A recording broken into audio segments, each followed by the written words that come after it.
Teitel with Presence Heals, and I wanted to take some time today to talk about the healing work that I do, so that if you're looking for healing support in your life, you can have a sense of my work and see if it feels resonant and supportive to what you're needing right now. I had a session with a client this morning, and I was really deeply reflecting on safety and how important the creation of a safe container it is when we're getting ready to really engage the really deeply wounded parts of ourselves and to bring healing to them. And one of the really strong core elements of my work is my background in nervous system healing, both personal and professional, and also my background in pre- and perinatal psychology. And both of those fields and experiences I've had personally create a really slow tempo in my work that I feel like is really powerful. There's a lot of different ways that people approach EFT, and I'm really fortunate to be in a guild of colleagues all over the world who all have really different strengths and areas that they work with and approaches to the work, and it's really powerful. I really learned so much from them, and some of my colleagues, like their primary focus is like, let the tapping do the work, do as much tapping as you can in a session. And I was reflecting on that this morning in a session with a client and realizing tapping is very, very powerful. And there's also some places of deep nervous system healing, and depending on kind of what you're going through, where less tapping can actually be more. And like today, I did a full session with only one round of tapping, and that one round of tapping was so powerful because of the container that had been created, the slow tempo, and the deep places we were working with infant imprinting. It was really special and incredible, and that's not uncommon in my work. I mean, I work with a variety of people, and every session is different. Even if you work with me for a year, every session will be different. Because we're working with the deep healing wisdom and intelligence within your own being and within your own body. So that was one thing I wanted to share, and there's something else I wanted to share, but it slipped my mind. Just one moment.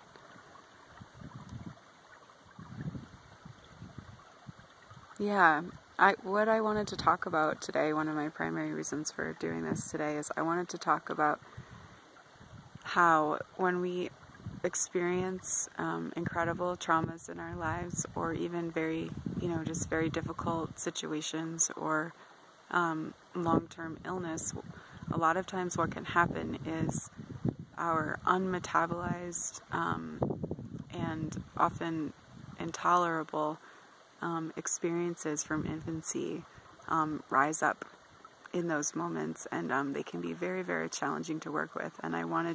And so it's like, you could be an incredibly competent, capable, mature adult who has, engaged in years of meditation practice, or years of yoga or dance, or any healing modality, and you could have incredibly refined and developed capacities, and you could find yourself in a situation where all of those capacities seem lost to you, and these very early imprints take over, and there's an incredible feeling of urgency and timelessness and intolerability that can happen, and you can find yourself behaving in ways that you don't feel very good about, either on the outer levels in terms of your interactions with other people, or on the inner level in terms of how you're relating with yourself and your thoughts and feelings about your life and the things that you do in those private moments that no one else is aware of. And I just wanted to share that that's something I can really help and support you with. And I also want to share that that's just totally natural and normal, that that's what would happen in times of incredible stress or trauma or illness, that those imprints can come up to meet us, and it's really helpful to have support if you're in a place where that's what's happening for you. And some people experience those as night terrors, or or kind of acting rashly in moments where they're like, oh, I wish I could have just kind of held back, or in engaging in behaviors of distraction because whatever you're feeling is so intolerable that you can't sustain it one moment longer. So that's one thing I wanted to talk about.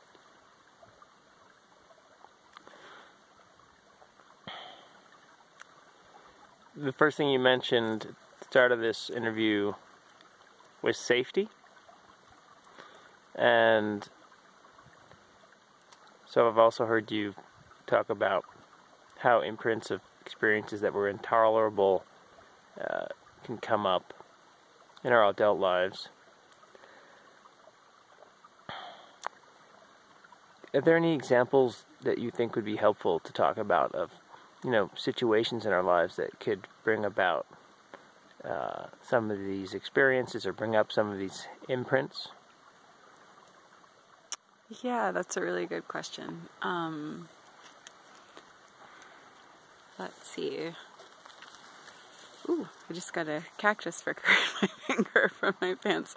Yeah, so I'll just take this moment to say, right now we're in Lyons, Colorado, in what they call out here a river canyon, but since I'm from the Northeast, I call it a creek, and I'm surrounded by red willows and beautiful rocks, and hopefully you can hear on the video the creek that's flowing by, because I personally find just this experience of flowing water to be incredibly healing. And there's cactuses, which is how I just got pricked. So getting back to your question about an example, yeah, so one experience that can be pretty common in infancy is an experience of helplessness, because when you're first born, you really can't meet any of your needs yourself. All of your basic survival needs have to be met by someone else, and especially in our culture, where there's, in the predominant pervasive psyche of the culture, there's a lot of misunderstanding of what it is, the experience of an infant is. And it's also, our modern lives are designed and organized in a way that aren't really resonant with the tempo and patterning and nervous system and perceptual experience of a baby. And so there can be, and also when you're a baby, you don't have a sense of linear time the way that we do as adults. And so what that means is when you're having a difficult experience, say you're hungry and you're not being fed, for very reasonable reasons on the adult side, like maybe you're in the car and you're going to be home in 20 minutes and it's cold and your mom is tired, and rather than like pull over and nurse you on the side of the road, it's like, well, let's just, try to get you home in 20 minutes and do the nursing then. For a baby, you don't have that capacity to know, like, I'm really, really hungry right now and it's overwhelming, but like I am going to be fed really soon. And of course, there's a lot of communication that can happen. I mean, babies are so much more perceptive and responsive and aware than most of us give them credit for. So, but that's not really what I'm speaking to right now. What I'm speaking to is this feeling of hunger or helplessness. Like, I have this incredible hunger and I don't have this awareness or capacity that I'm going to be fed in 20 minutes, and that even though the hunger is strong, like, I'm going to be okay. And so for most of us, we have whatever experiences we have in infancy, whether they're normal infancy experiences or medicalized traumas, if we have surgeries as an infant, or neglect or whatever. There's, a variety of experiences, but for the moment, I'll just talk about like kind of like a normal infancy in our modern Western culture. And in the course of that, there are going to be these intolerable experiences, and if they're not recognized by your primary adult caregivers, whether that's your mom or your dad or a nanny or a daycare, then you develop a compensatory mechanism for how you're addressing and working that, but you're not fully metabolizing and processing and healing that experience. And our compensatory mechanisms are really powerful and profound, and they end up becoming some of our greatest gifts in this lifetime, and also some of our challenges, because one compensatory pattern isn't, one moment, just checking our canine friend. one compensatory pattern is not going to serve you in all circumstances. And so that's one of the things we want to do in our healing process as older children, teenagers, and adults, whenever we enter into it, is to try to diversify our strategies for meeting life and our ways of moving and being with life. But getting back to like the question and the example, it's like, so you have these intolerable experiences as an infant, and then most often, you form these compensatory patterns. You're moving through your life, and then something happens, whether it's like, a divorce or a surgery or a sudden illness or an accident or a long-term illness or any variety of difficult or traumatic experiences for humans. And again, like a trauma doesn't necessarily mean like you were in a crazy fatal car accident where the 3 other people died and you survived. Trauma really means like how it is for your system. Like, can your system process, metabolize, make sense of, and return to safety after an experience? And it could be really small. So I think that's one area where people tend to run into trouble, is if you're like, well, I haven't really had many traumas, so I don't have a reason to be feeling or struggling in this way. But it really is just like, does your system have the resources and support to process, metabolize, make sense of, and return to safety? And so if you have an experience, where that doesn't happen, say, suddenly without warning, your partner leaves you, and you can be plunged into these prenatal experience, pre or perinatal, meaning in the womb or your early time, say 0 to 2 or whatever, or meaning whatever, like it could extend longer, but that's a very powerful time, birth to 2. So you could be plunged into these early imprints that you never resolved, and that you figured out a way to work with them as long as your life was being held and was working, and you had compensatory patterns where everything was held in place. And then some kind of a sudden or long-term breaking down, depending on what the nature of it is, all of a sudden you're stripped bare and you're back in that place. And it can be very destabilizing and very confusing to, be this previously functional, capable, competent, inspired, joyful, wise, playful, funny adult, and then find, these places in you that you haven't met with. And then what can further compound it is that most people have an aversion when they come into contact with the neediness, like the neediness imprints of an infant inside an adult, or the helplessness or the rage. There's a very specific type of rage you can experience as an infant whose needs aren't being met. And when those imprints like ripen and start playing themselves out from within an adult, especially an adult struggling in a situation, other people can have this, because there's this certain experience of that we all recognize in a certain way, like even if we don't have conscious awareness of it. And if we haven't been able to bring healing and safety and release and connection to our own infant imprinting, when that expresses in another adult, people often have an aversion to it and push that away or pretend not to see it or judge or shame someone for it. And so all of those things can kind of be heaped on each other. And so those are some of the really powerful things that I work with, and I use a lot of different approaches and methods, including EFT tapping and different techniques from the worlds of pre and perinatal psychology, and my background as a biodynamic craniosacral therapist and herbalist. And basically I've been walking a healing path pretty much my entire life, but training in it professionally since I was 19. And so I just bring all the tools, that I've gathered along my healing journey and path, both personally and professionally, because I've had a very deep personal healing journey, and I bring all of that into my work with people. So I don't necessarily hold tight and fast to one technique or one framework or one lens, but I bring sort of all of the lenses and techniques alive in the moment to meet you, the people that I'm working with, and to see what will be beneficial and supportive to you in the moment. So for those of us who might not be familiar with EFT tapping, I wonder if there might be questions about if it were complicated or something to learn or something we might do wrong or just not be good at. Can you speak to, if it's something that's approachable or if it's something that needs to be learned?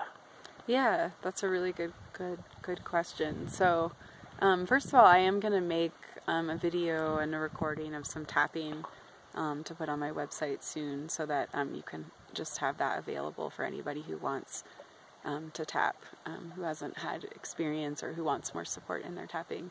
But EFT, emotional freedom techniques, are a variety of techniques, and one of the main one is tapping, which many people have heard of and some people haven't.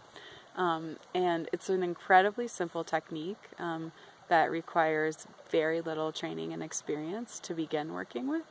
And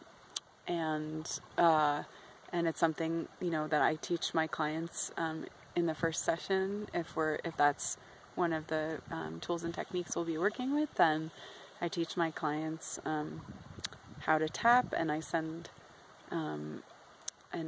them, if they're coming to me in person, I'll send them home with a handout. If we're meeting over an online video conference platform like Zoom or on the telephone, then I will email a chart of all of the tapping points and a sample script. But to answer the most important question, there is no wrong way to tap. There are more effective and more supportive ways to tap, and there are deeper ways to engage and evolve with it, but there's literally no wrong way to tap. So it's a very simple technique that I teach to really small children all the way up to the elderly and all of us in between.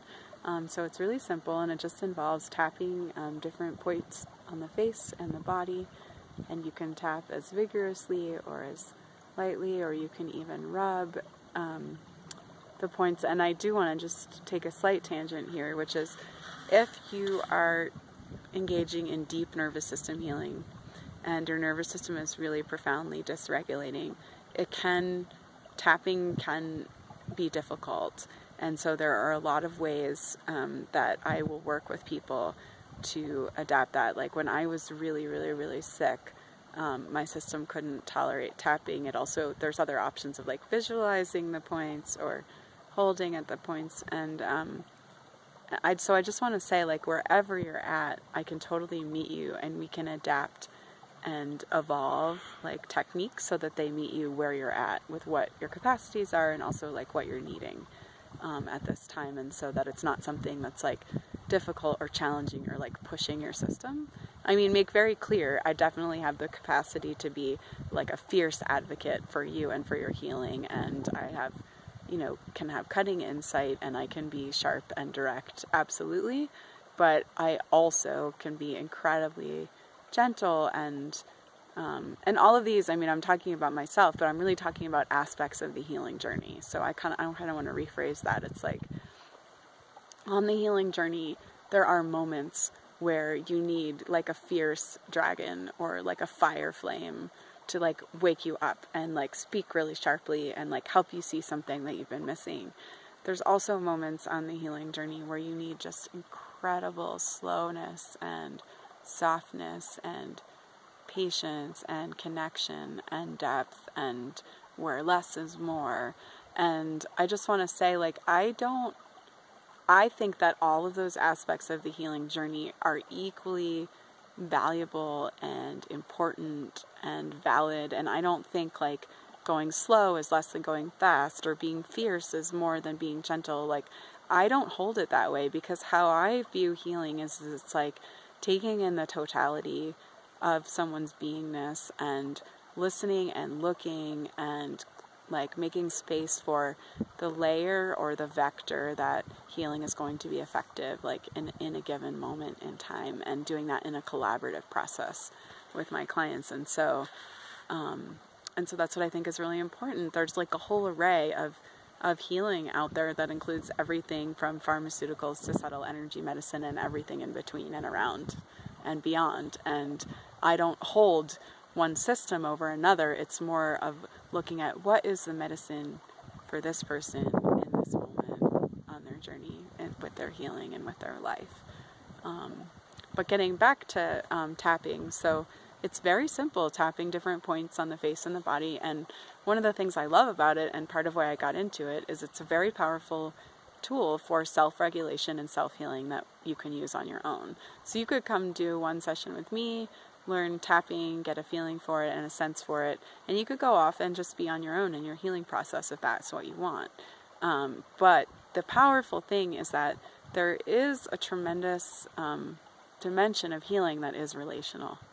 And so within a relational container, EFT can take on a whole new depth and dimension with support. And so it's the tapping you would do on your own won't be the same as the tapping you would do, with a professional like myself or with a friend. Those would be all different dimensions of exploring tapping, and they're all really important. So some of my clients, are in places where they're deeply engaged and they're wanting a daily tool. And so we come up with a daily program, which I build in really gently. It's like we start with one thing at a time, and my clients go off and experience that, in between the sessions, and they work with it and they practice it, and then they come back and, share where they're at, and we'll tweak it and refine it. And then once that's feeling really nurturing and supportive and stabilizing and helpful, then we'll build in more pieces. But it's not about, the way that I work isn't about offering like a whole healing program like in one moment. I mean, I can definitely do that, and if that's what someone's looking for, I will. But I find with myself and with my clients, it can be more supportive to layer something in over time and get really have it really get integrated into your life in a way that doesn't feel onerous and feels like, oh yeah, this is like really supporting me and helping me, and then kind of continue moving from there. And so tapping is really profound as a momentary self-regulation tool when you're losing it, or even if you get frustrated in traffic, or if someone says something to you and it stings, and you can just tap to kind of resettle your autonomics and shift your brain functioning, etc., etc. And you can also use it to heal really core deep wounds in your, depending on how you relate to reality in this life we're living in, these core wounds of the psyche, of neural network brain patterning, of your energy body, etc. Working with imprints from infancy, and for those people who are relating to epigenetic changes and ancestral changes and personal karmic history changes, etc. And having an understanding or a relationship with any or all of the things that I just talked about is not important to be able to do the work or work with me. I'm just kind of naming a bunch of different dimensions of our beingness, because that's how I relate to it and think about it. But I work with a whole variety of people, and I work with people for whom the idea of an epigenetic change or karmic imprints from a previous lifetime are not relevant to them, and that's fine. I mean, it's really not necessary in order to heal. It's just about finding the vector and the language and the place that works for us in whatever moment we find ourselves in, needing and seeking support.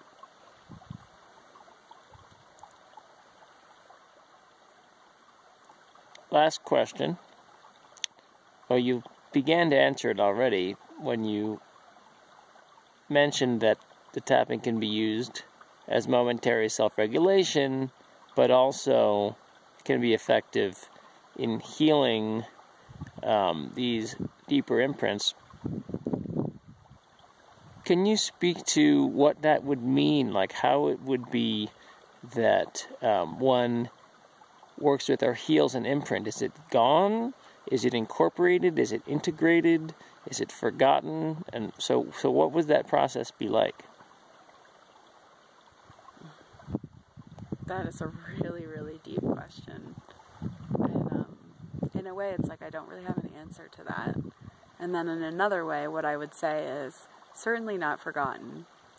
I think like how I have witnessed it, experienced it, related to it, is it's like these deep wounds that we carry, whether they're from our infancy, from any traumas in our lifetime, any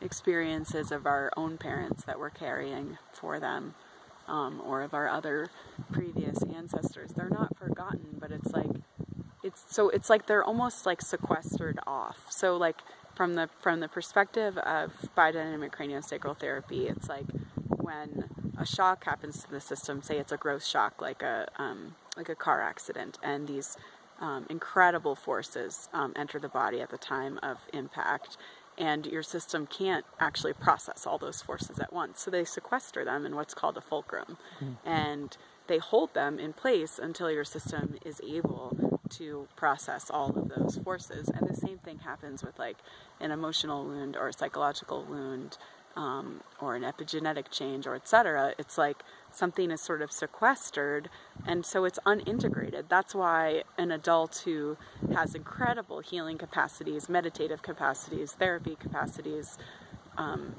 whatever your capacities are as an adult, whether it's your gift as a musician or whatever it is, you have these incredibly refined, developed capacities, but then you hit this moment, in your day or in your life or in your week, whatever, where all of that disappears and you're left in this imprint that doesn't have access to any of the rest of that. And so what happens in the healing process is we develop the capacity to stay with the intolerable, and that happens very slowly, in a way that is safe and measured, and not in a way that's overwhelming. So if you're listening to this and you're like, I don't want to be with the intolerable, I can't, don't feel daunted by that, because it's not a sudden process, but you gradually increase that muscle or increase that capacity. And in the process of that, it's like almost like this bridge is created between these different dimensions of your being or of your psyche or of your psychology, so that this adult capacity begins to relate with, inform, and connect with these wounds. And so,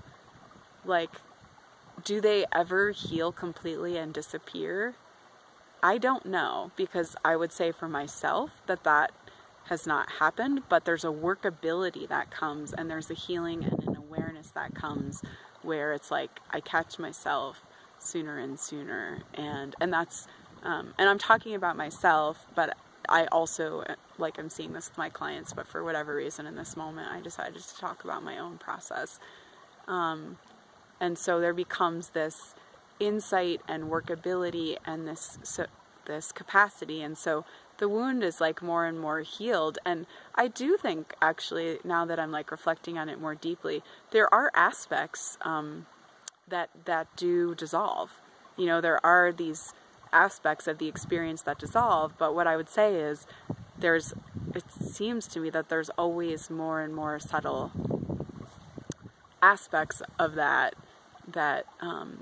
continue to beckon healing. And how that is for anyone, I think it's a very complex and sort of vast question, and if you some of my deep background is in Buddhist practice, and if you just sort of gently borrow from that lens, for a moment, in Buddhism, it's as you're going through the process of attaining enlightenment, there's these first very gross veils and misperceptions and obscurations that are dissolving, but even all the way almost up until the end, there's still these more and more subtle veils and obscurations that prevent us from being fully enlightened, that are continuing to dissolve and melt away. And so I would say that it's very much like that with the healing process of the human psyche or the human body or the emotions or the energies and these old wounds. It's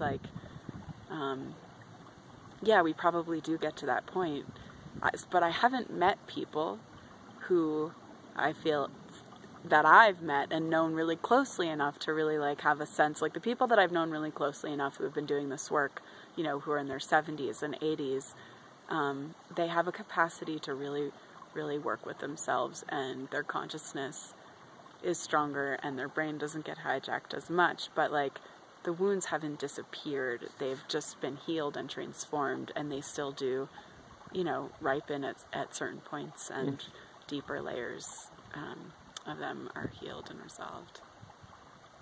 Does that seem like okay for the moment? Yeah, Okay. thanks a lot.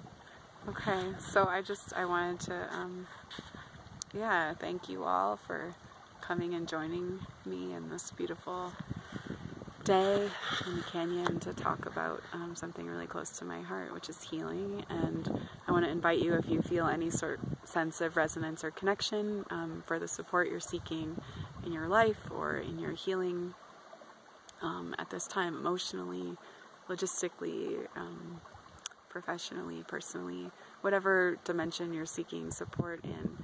If you feel a resonance and you want to explore that more, you can go to my website, presenceheals.com, presenceheals.com, or you can call me 503-819-6640, or you can email me moon@presenceheals.com, and I'd be happy to talk with you more. If you feel an interest, we can set up a time to have a 20-minute chat that is free, and just you can share with me where you're at in your life and what support you're seeking, and we can look together at what I might offer, how we might work on that together, and see if there's a resonance and a fit. And even if there's not a resonance or a fit, people always leave those 20-minute chats with me with a new tool or a perspective that is helping them as they're moving along in their journey. So